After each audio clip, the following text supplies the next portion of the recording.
Welcome back to the Therapist Burnout Podcast, episode 92. Hey, therapist.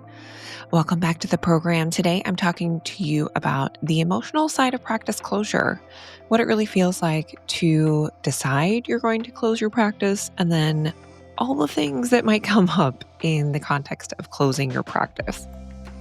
So, over these past couple years, I've been helping therapists close their practices. It wasn't something that I was like, I want to help therapists close their practices. It was something that I just started doing because I had done it before and people wanted my help doing it. And I think the biggest thing that has stood out is that people will come and want to talk about the logistics of practice closure, but it is very emotional work. And I think most therapists will understand this, but I think until you're in the actual process of doing it, it doesn't stand out just how emotional it is. And I really think it is some of the hardest work I've done. I've said that many times on the podcast. It is the hardest professional experience of my career. And really, it's changing parts of yourself because it's changing an identity, even if you're working in the field again. So it's really, I think, the realization and the true reality that I cannot continue on working this way. I can't continue being a therapist. Is some people's truth or the truth for right now. Some people quit. Some people leave their practice and then they choose to come back to therapy work or not. Thinking of this as a process that feels like grief can be helpful because there are very intense emotions from what I've witnessed in myself and what I've witnessed in the therapists that I've worked with. And I think the one of the most difficult parts is that in between space, in the space between making the decision to close your practice as your truth and actually doing it, actually telling clients. And so that anticipatory kind of grief and fear and shame, I think really starts to stack for many people. But what I would offer you is that on the other side of that is something else. And I can't say that initially it was, rainbows and unicorns because it wasn't. It wasn't like, oh, close your practice and then it's going to be great. And like it's some kind of marketing ploy that I'm telling you I'm not. It is different and it's not the same thing. And for me, that was relief. For me, that was something different. And I needed something else, anything else, because the reality I was living in was that I was working and it wasn't sustainable. And I felt trapped, but I wasn't. I want you to know that you have choice. And if your choice is to close your practice, or your choice is to leave your job, your choice is to work differently, that you can do that. So I'll segue into one emotional experience is grief. As for many, it's saying goodbye to the role of being a therapist. I think we underestimate the grief we may experience with that weekly contact with our clients, our colleagues, and potentially the identity of being a therapist, a helper, of someone who holds the space for other people. And I think if you've come to this decision to close your practice due to burnout or due to vicarious trauma or extreme compassion fatigue, grief often shows up in like exhaustion, numbness, ambivalence. Anger is huge, being like angry with clients because you just can't give anymore, not just the sadness. And I think for me, grief was leaving some of those relationships that I really enjoyed in therapy. And many times therapists have told me through the process of closing their practice that I like my clients. I don't know why this is so hard. And one of the things that I've come back to in this work is that burnout is not the hours you work. It's the type of work that you're doing. It's the way that you're working. So perhaps if it is from burnout, it's because of the type of work that you're doing. And we are exposed to trauma. And so I think you could liken it to, and I'm not trying to make direct parallels here, but let's say if we were working with a police officer and they were like, "I'm only working 1 day a week." And you're like, "Yeah, but that work is really hard work." And you have exposure to trauma or triggers to trauma that are coming up every that one day that you're going. So I think that parallel might maybe is helpful for you to realize it's not the amount of work, but it is the work. I think the experience that many of the people I've worked with to help close their practice have is that there is relief. I don't think they can fully feel that relief. They feel it initially when they start to discharge with clients and when they've told clients that they are closing their practice. But it can feel really uncomfortable and can feel really unsettling in your nervous system.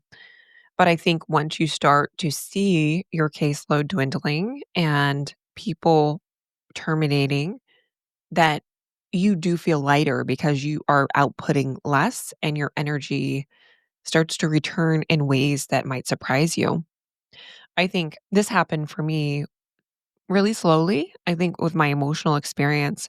So I think it was maybe a year after I closed my practice, I noticed how much emotional guarding that I was doing, and I realized that I wasn't experiencing the full range of emotions that I normally had, and it was a moment where I was working my job now in school psychology when I was sitting with another social work with a student, and there was emotion coming up in me as I sat with them together, and that noticing was a little scary, honestly, that I could feel that emotion and feel like tears well up, and that happens more often now, and that has been scary to me to be in a meeting and sometimes tears will well up, and it's not as scary to me now that I will kind of gently, like, pat my leg, or if I can, put my hand on my heart and just kind of talk to myself, like, "It's okay that you're feeling that.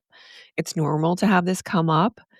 But I think we have so much guarding and numbing that we have done in our careers that we don't realize that it's not normal to not feel. So, another group of emotions that therapists often feel in this process that I felt as well, I think is fear. Certainly just good old fear of like, what am I doing? Why am I doing this? I've made this decision to close or to leave the field, and I'm really fearful that I got it wrong, that I made the wrong decision. I think for many months and probably a year or 2, I had this story that I was telling myself, and now I can see it as that. It was a story I was telling myself, but at the time, this was reality, and I remember this loop I was in of, I don't think I could trust myself. How could I get it so wrong? How could I believe that this is what I was supposed to do in my life? I let everyone down. I let myself down. I've lost myself. And I think that's shame as well. We didn't get into so much of shame, but I think the fear in that was that, what can I do? If I got this so wrong, how am I going to make a living? Can I even work again? So I think the big fear for me was, am I going to burn out of everything? Am I going to continue to lose my way and work? Because I need to make money to support my family. And that is just the reality. And I think for a lot of therapists, many times they ask me, what else can I do besides therapy work? Because that is a fear. They don't know what they can do. And I think that is really normal. So just to normalize that fear is really normal, and something that I see in therapist spaces come up time and time again. That question is something that I've been trying to answer for myself and also trying to help therapists answer for themselves. And what I've come to learn about that is that no one can answer that but you. So I could tell you it's HR, maybe you could do a career in marketing, but I think it's an unfolding that gets you there. I think it's starting to make different choices and explore different paths that can get you there. And I think grounding yourself in deep nervous system recovery from the experience of going through burnout or being a therapist in general is something that helps you feel more safe. So I think increasing safety in the body, being around people that feel really safe to you, doing experiences that make you feel held and known and human can help you in this process. So I think segueing into this shame shawl that many of us put over us when we decide to do this, we decide to close our practices is important because many therapists that I've talked with, they feel a huge amount of shame for not being a therapist anymore, or spending all this time going down the path to become a therapist. It is not easy to get here. For me, that's was becoming a psychologist, and it's so funny that I guess it's I laugh now, but at the time, I left my practice and started podcasting because I started this podcast when I was in the process of closure. My podcast didn't come out to that next fall, but I just felt like I needed to tell my story because I knew that my story wasn't unique, that I wasn't alone, but I felt very alone. And I've been talking about compassion fatigue. I did my dissertation on it. And, maybe that's partly why, maybe the people that are really interested in helping other therapists and other helpers struggle with overextending themselves. So I think the piece of shame and guilt is that we should have known better. We should have seen the signs, so to speak. And another truth that I've come to know about burnout and overextending, especially for female identifying folks, which 80 to 90% of this podcast is female identifying, but it is not unique to folks that are female identifying, is that we will continue to give until we literally burn. And the research is clear on that, that we struggle to notice the signs of burnout. So therapists' interoception skills are noticing and acting on what we need in our body is reduced. So we struggle to be able to notice that and to do something about it. Through this process, I've really encouraged therapists to really hold themselves tenderly, to really treat themselves with so much compassion for what they're going through. And I think that's been a lot of the work that I've done is to say, hey, you've gotten to this point and it has not been easy. And can you hold yourself a little more lightly? Can you give yourself a little more care? Allow yourself a little more space. Let people in to what you're feeling. I think this next piece is huge, and I think the identity of the therapist, of someone who has been a therapist for years and letting go of that identity feels very unmooring. So you feel like a boat that is out in the ocean and has no way back, doesn't know who you are. And I think that's why people ask that question so many times. Like, what else can I do other than therapy? Like, who else can I be other than a therapist? And I would say you have to learn how to just be you first, be a human first, see who you are outside of the role. And so for me, that was getting in touch with who I knew myself to be. When I came to the end of working as a therapist, I became very untethered to the things that I like to do. And much of that was the pandemic. Like I was teaching fitness classes. I enjoyed dancing and other experiences. Through that, I also became a mother. So I think life stage wise, I just did different things. So we moved away from my social network during those 10 years as well. So a lot of changes happened with me becoming a mother, moving across the country, becoming untethered to my supports. And so I think that just noticing too where you are is important for your own identity. In the weeks and months after my closure, I felt like I was kind of unraveling in many ways. So that emotional detox almost, I would liken it to an experience of grief when you've had someone pass and then there's all that energy of attending the funeral and doing all that, and then saying all the goodbyes, talking to all the people, and then the quiet. And then there's just a quiet after you close your practice where you don't have the clinical burden of having clients. You don't have your brain like checking for lots of things.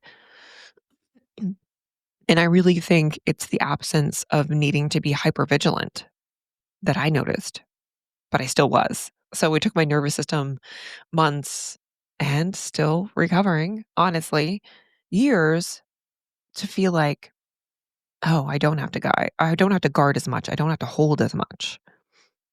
And I think on the other side of that has come some rediscovery, figuring out what I enjoy, what I want to create, what I value beyond therapy. And there is a tendency to also overwork, to push yourself into doing something else, which is my tendency. And what I'm realizing now, 2.5 years later, is that I need to move more slowly physically, even physically through my day. I need to move more slowly. I need to connect more and more deeply with people. And I think at the end, and what I can see now is that I wasn't broken. I was really buried by all the things that I took into my nervous system, the pandemic, which added, I think, so much to our work. We can't talk enough about being a therapist in the pandemic. And what is happening now? What is happening now in our world, in our society, in our country, if you're in the US? So I would say that the emotional work of practice closure and the logistical closure is just as important. So ethically, we have to do logistical things, which I will talk about in another episode through this practice closure series.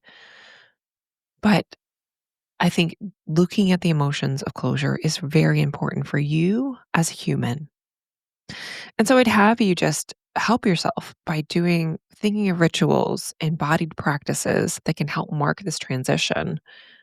When I helped clients do grief, I often talk with them about this, writing a letter to themselves, to their loved one, even to your clients. I had one consultee who wrote letters to their clients.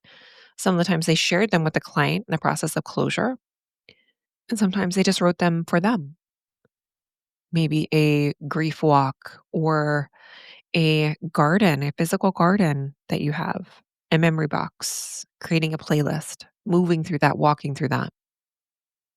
And I think ways that you can tell your body that you're safe right now, even though it feels like you're not. And lastly, I just want to offer you hope. I think even if this seems very bleak, something will change. It will be different if you decide to close your practice. And if that is your truth that you need to close, if you need to if you need to change your role, leave your job, do something differently. If you make that decision, something else will happen. I don't know if it will be better for you, but it will be different. And hopefully, if you keep making these successive changes and really going through the process of thinking of like, what do I need financially, emotionally, physically from my work to support my life? So building work that supports your life versus the other way around. I have to then, if I had a long therapy day, I have the whole next day to recover from that. I can't do that anymore in my life. That doesn't work for how I want to show up as a mom, as a wife, as a human. I don't want to do that to myself. So I'd have you think of all that. I have developed a new practice closure guide that's your first 30 days to think about what you need to consider if you are thinking about closing your practice. I hope this episode has been helpful in understanding the emotions that you might feel. Hopefully it's been validating if you've experienced this or you're thinking about closure or leaving the role as being a therapist. Excuse my scratchy voice today. I think I've had 2 coughing fits in the process of doing this episode, but it is out in the world. I will see you next week where I'm going to talk about logistics and what you need to think about through that, like what that looks like logistically to close a practice. So have a good one.